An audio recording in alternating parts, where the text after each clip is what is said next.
एक किस्सा है कि जब सूरदास अपने शागिर्द के साथ पदयात्रा कर रहे थे तब शागिर्द ने उनसे पूछा, बाबा इस समय में सबसे बड़ा कवि कौन है? सूरदास ने मुस्कुराकर जवाब दिया, हाँ ही हों यानी हम ही हैं। तब शागिर्द ने फिर पूछा, और बाबा तुलसीदास? तब सूरदास शागिर्द के कंधे पर हाथ रख कर कहते हैं, ऊ तो भक्त हैं। सूरदास का बताया हुआ ये फ़र्क एक तरह से राम और कृष्ण के फ़र्क को भी समझाता है। जहाँ राम के साथ भक्ति की भावना जुड़ती है वहीं कृष्ण से प्रेम, आशिकी, इश्क जोड़ता है। और यही इश्क भारत के सूफियों ने कृष्ण से किया। किसी की नज़र में कृष्ण अलहरमा है तो किसी की नज़र में रसूल या पैगंबर हैं। भारत में इस्लाम का प्रसार कुछ हज़ार साल पहले से शुरू होता है। यहीं से सूफियों में कृष्ण प्रेम के बीज देखने को मिलते हैं। सूफीवाद इस्लाम का एक रहस्यवादी पंथ है। इस पंथ की विचारधारा पे चलने वालों को सूफ़ी कहा जाता है। हज़रत अमीर खुसरो के समय से शायरी में कृष्ण प्रेम की एक धारा जो फूटी तो आज भी उसकी लहरें ज़ोर मारती दिखाई पड़ती हैं। दिल्ली में आराम फरमा हज़रत निज़ामुद्दीन औलिया के सबसे चहीते शागिर्द माने गए हज़रत अमीर खुसरो के साथ कृष्ण के इश्क का एक किस्सा जुड़ा है।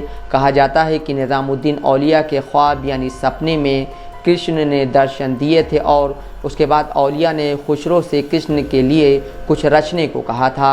इसी प्रेरणा से खुसरो ने छाप तिलक सब छीन ली रे मोह से नैना मिलाई के रच डाली। इस रचना में सीधे कृष्ण का नाम नहीं मिलेगा लेकिन उनकी छवियां मिलेंगी, जिससे यह यकीन होता है कि खुसरो ने यह रचना कृष्ण को समर्पित की थी। इस रचना में अमीर खुसरो लिखते हैं, री सखी मैं जो गई थी पनिया भरन को, छीन झपट मोरी मटकी पटकी मुँह से नैना मिलाई के। उड़ीसा राज्य के राज्यपाल रह चुके गांधीवादी विशंबरनाथ पांडे ने अपने एक लेख में सूफीवाद की तुलना वेदांत के साथ करते हुए दर्ज किया कि सईद सुल्तान नाम के एक सूफी गुजरे हैं जिन्होंने नबी बंगश नामक ग्रंथ में कृष्ण को इस्लाम की मान्यताओं के हिसाब से नबी का खिताब बख्शा। पांडे के इस लेख में अली रज़ा नामक कवि का भी जिक्र है जिन्हें राधा और कृष्ण के प्रेम पर काफ़ी लिखा था। सूफी अकबर शाह के जिक्र के साथ ही पांडे के मुताबिक मंगल के सुल्तान रहे नाजिर शाह और सुल्तान हुसैन शाह ने पहली बार महाभारत और भागवत पुराण का बांग्ला में अनुवाद करवाया था। दिल्ली की उठापटक से नारा रस खान ने वृंदावन और मथुरा को ही अपना घर इसलिए बना लिया था क्योंकि वह कृष्ण के इश्क में ही गिरफ्तार थे। सईद इब्राहिम उर्फ रस खान के बारे में यह भी जिक्र है कि उन्होंने भागवत गीता का अनुवाद फारसी में किया था। सूफी आलम शेख ने आलम के लिए श्याम स्नेही और माधवानल काम कंदना आदि ग्रंथों की रचना की। आलम शेख कृष्ण की मोहब्बत में लिखते हैं, पालने खेलत नंद ललन छलन बली, गोद लैले ललना करती गोद गान है, आलम सुकवि पल पल मैया पावै सुख, पोषित पीयूष सुकृत पय पान है।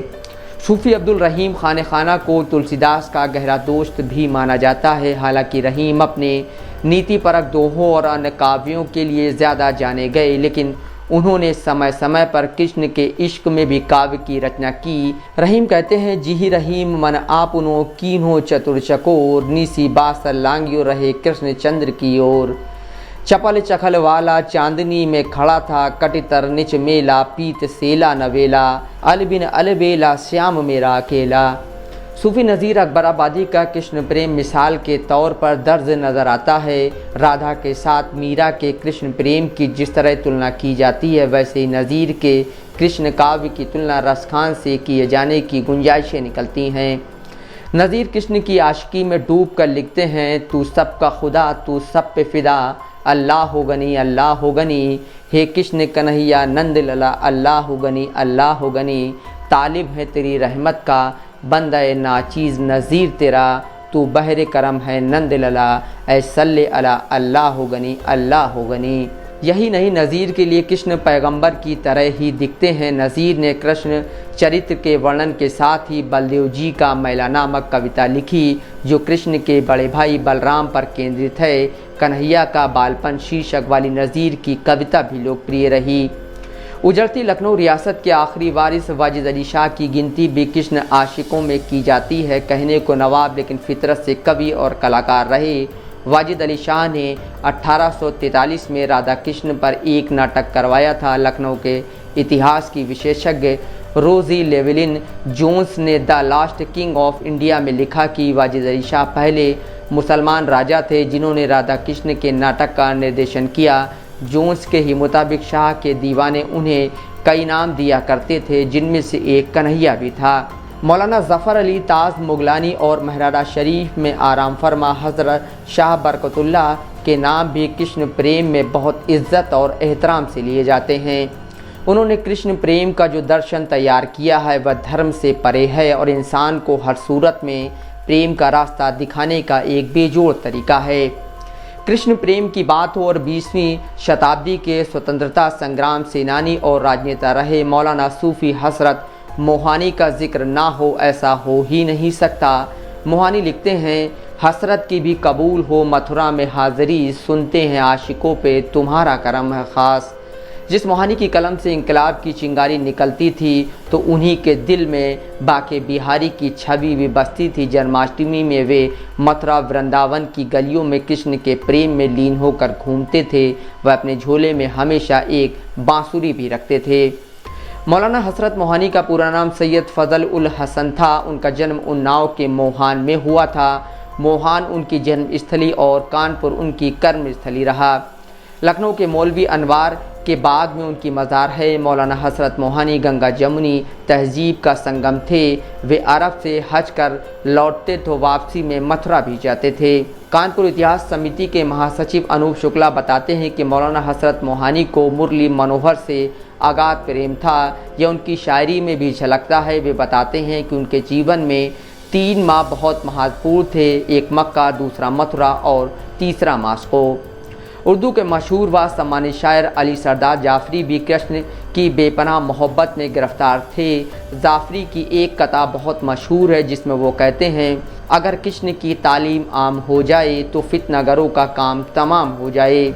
मिटाए बिरहमन से एक तफर्रुकात, अपने ज़माना दोनों घरों का ग़ुलाम हो जाए। कृष्ण प्रेम की शायरी की बात हो और शेर का जिक्र ना हो तो बात पूरी नहीं होती। शेर है लाम के मानिंद हैं गेसू मेरे घनश्याम के, वो सभी काफिर हैं जो कायल नहीं इस्लाम के। अब ये शेर के शायर का है। इसको लेकर रहस्यवादी पंथ सूफीवाद की तरह इस शेर पर भी रहस्य आज तक बरकरार है। कोई इसे फिराक गोरखपुरी का शेर बताता है तो कोई कहता है इसे मुसाहिब लखनवी और ताज बीबी ने लिखा है। इस शेर को लेकर अब तक कोई एक राय या बहुमत वाली राय नहीं है।